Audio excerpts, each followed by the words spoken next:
great. Andy, thanks for joining me today. Thanks for making the time. Just say a bit about yourself, please, just to introduce yourself to people. Yeah, sure. So I'm Andy Jackson. I'm the Director of the Performance Analysis team at NHS England and NHS Improvement. I've held that role for roughly 5 years. Prior to that, I was also in NHS England. And prior to that, I was at what is now the Department of Health and Social Care for about 20 years.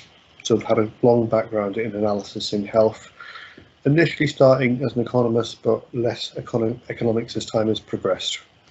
You're a recovering economist, are you? Absolutely, yes. Hope it goes well. Hope the recovery keeps going well. I'm really interested to start, first of all, with your sense as to why analysis is valuable in the world of health and social care. So just start broad for me. What are your reflections on that? So I've always viewed it as the role of the analyst to help managers make decisions, because within the field of health, managers have got some pretty tough decisions to make, and quite often it's binary. Do I do one thing or do I do the other? And my own view is it's the job of the analyst to try and help those managers make the best informed and evidence-based decision they can. Because ultimately, within the field of health, we're here to improve outcomes and reduce inequalities, and the analysis and evidence that we produce will ultimately lead to decisions that do improve health outcomes and reduce inequalities. So very focused on decision making, very focused on the actions that follow from it. And I think you're saying getting the most value, getting the best outcomes, reducing inequalities. I'm also, now you've said you're an economist, I'm going to ask you now, is there also something about the perspective of the economist or of economic thinking within that? Questions about resource use, trade-offs, that kind of thing.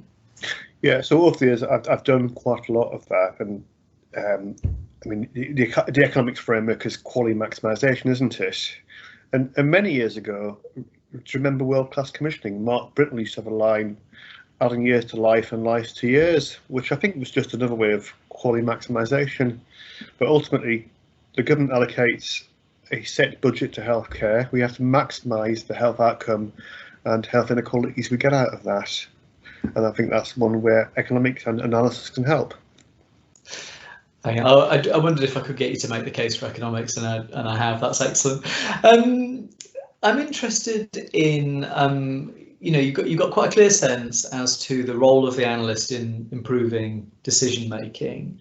And within that model, it seems to me we're thinking about a particular relationship between an analyst and a decision maker. In the way you're describing it, in ideal terms, they feel quite close. I'm interested in your reflections as to the extent to which that's true. So how well do you think health and social care systems currently use analysis? Are we getting the value that we could? That's a very open question, isn't it? I'm sure we could always do more. But if I could just reflect on the last 3 months, because I and my team have been hugely involved in the COVID response. And I think it's been very clear that analysis and analysts have been at the forefront of decision making during this response. I personally have had access to more people at the top of NHS England and Improvement than ever before. They are hugely demanding of our services, really want us to produce analysis to help them deal with this terrible situation. But as part of that, it's the role of the analyst to actually get involved and get engaged. A wise old finance director said to me many years ago, look, I've got on in my career by helping people. So I think if you can actually help people do their jobs as an analyst, you're more likely to get engagement, you're more likely to get a seat at the table. So I think trying to just come at this from, well, what do people want? How can I help people? I think it's incredibly important. That's interesting. And when I'll ask you to reflect in a moment on the way that we've deployed the analyst workforce, on any tips you have for analysts, so I'll ask you to expand upon that. But because you've raised COVID, I do want to ask you outright then, are there things, I share your observations, the demand for analysis seems very high, analysts seem to have gained a higher profile in the decision-making process. How do we keep this situation? How do we build upon this? How do we not let those things go? How do we keep your access that you were describing high? How do we promote the role of the analyst ongoing? So I think the starting point is, it should we continue to help people, but part of this is not just being reactive. Analysts have got to be proactive. Analysts have got to think of what policy problem, what other problem is going to hit us in the next 3, 6, 9, 12 months, so that you're prepared. So rather than going to colleagues and saying, what can I do for you? A alternative way is actually to say to policy colleagues or whoever, here are some ideas of things I could do for you, which would be most helpful. And it's very rare if you do that, people say, I don't want any of that. Normally they will take a selection of what you're offering and add to it, but you'll get a much better outcome if you go proactive and say, here's what we can do, rather than just saying, what would you like? I like that. I also, in some of the other interviews, people have almost conjured this image of the analyst as a tinkerer, you know, so getting some time just to try some things, explore some questions, and then what you're saying is, and then take this to decision makers, people who might have a problem, and see what light could be shed upon it from analysis. Yeah, I quite like your analogy of tinkering. I think that's important. There are times when analysts get stuff into things which are interesting. That's all very well, but interesting on its own is not sufficient. The analysis we do has to be interesting. Yes, that's fine. It also has to be useful. Of course, and in the NHS, in social care, it's applied, isn't it? We're not doing it in the university. It's to a particular problem to advance particular decisions. I'm interested. Another broad question, I'm afraid. I'm interested in your reflections on, it's almost on the use of analysts and the analyst profession. You know, do you think that health and social care systems make best use of the analyst workforce that they have? Do you think that we've got good pathways, good career structures for analysts so that they can see progression? Do you feel like we're making progress on that? So that's an interesting question. I think the answer is probably mixed. So I came up through DHSC and the Government Economic Service, which had a clear profession. We've also made huge use of Government Operational Research Service and Government Statistical Service. The one area I think we could make a lot more use of is social researchers. So I think we're very good at our professions in terms of statos, economists and operational researchers. I would like to make much more use of social researchers. Now, I've not been part of the government services for quite some time. Within the NHS England Improvement, we still do have people on long-term placement, for example, from the Government Statistical Service, but I think we need to do more in terms of professionalism agenda. But thankfully we have AFA, who I suspect you've interviewed as part of this process, who are trying to push that agenda, which I strongly support, from professionalism, but also from all of the training and development opportunities they have as well. Yes, that's brilliant. And also the way that they act as a convener and a networker as well. That also seems to me to be really important. I'm really interested in your reflection that we perhaps underuse social researchers as well. Could I add librarians into that mix? I mean, one thing we've seen very strong demand for in our work is what does the evidence say about, you know, and then kind of name it. That seems to be an area where we aren't necessarily geared up as a community as well as we might be. Yeah. I mean, many years ago, Muir Gray had a fantastic line, if only the NHS knew what it knows. And I think that's really important. And I think, as you say, a role for people like librarians, knowledge management, but social researchers have always been fantastic at that sort of thing, and making more use of them, I think, is really important. That's great. It was Muir I was thinking of, actually. We did some work with him recently, and he called a colleague of mine the best librarian in Europe, which I thought was a remarkable. She's changed her auto signature since. Okay, that's brilliant. I'm interested in asking you, because you lead such a big function within the system, because you've got a team of people working to you. I'm also interested in your reflections on what leadership means for analysts and what it means to be an analytical leader. Do you have reflections on that? So, as you've probably seen, I'm really quite delivery focused. It's really important that analysts deliver the analysis and the evidence.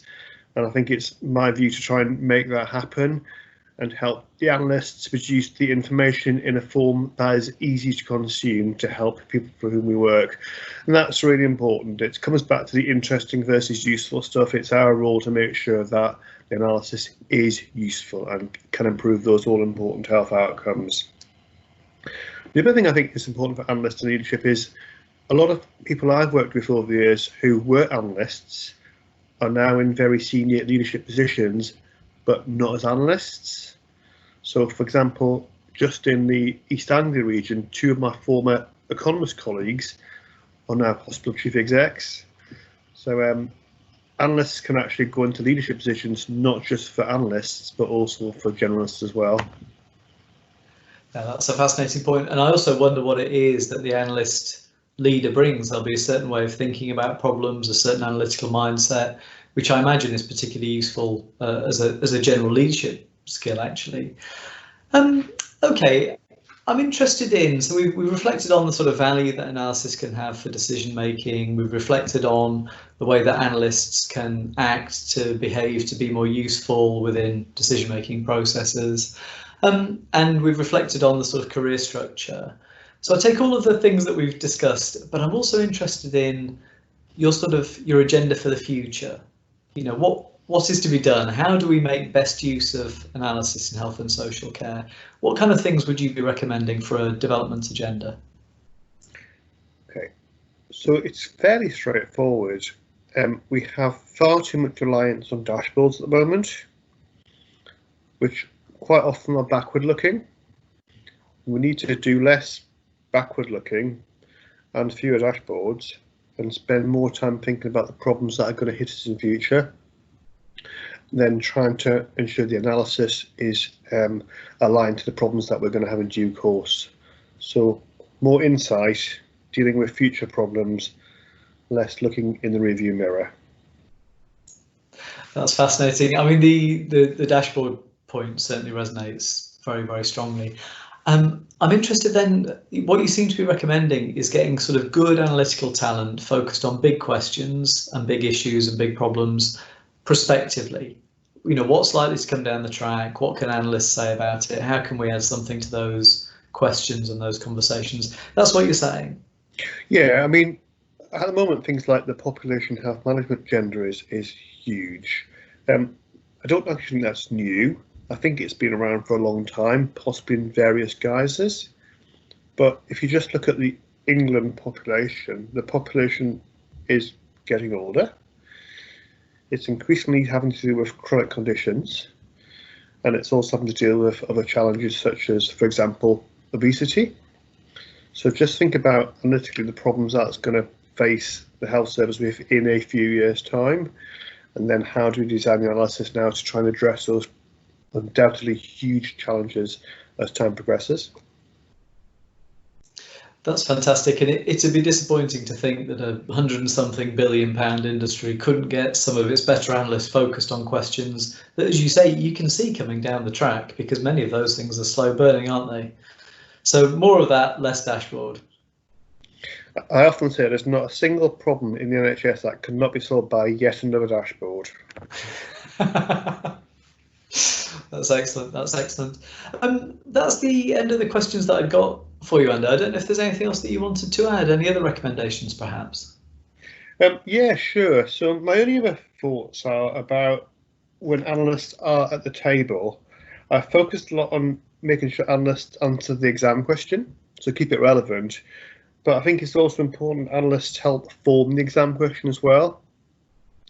So it comes back to somebody requesting X, whereas at the end of the day they probably want Z, but you needed Y to get there. So it's not just do as people say. Analysts can bring a lot to the table in terms of what should be done. So do help form those exam questions. But ultimately, I think your best outcome is collaboration. When you get collaboration between managers or policymakers, whoever else, and analysts working together, I think it's more likely to get a better outcome. No, that's excellent. And it also plays into a set of skills that sometimes I think derided almost as soft skills or described as soft skills, that working with the decision maker, pulling out what's actually really important to them, helping the question to be framed correctly so it can be answered analytically. It's that kind of thing, isn't it? Super important given the the heightened need for collaboration and multidisciplinary working, of which, of course, we want analysts to be part of that kind of mix as well.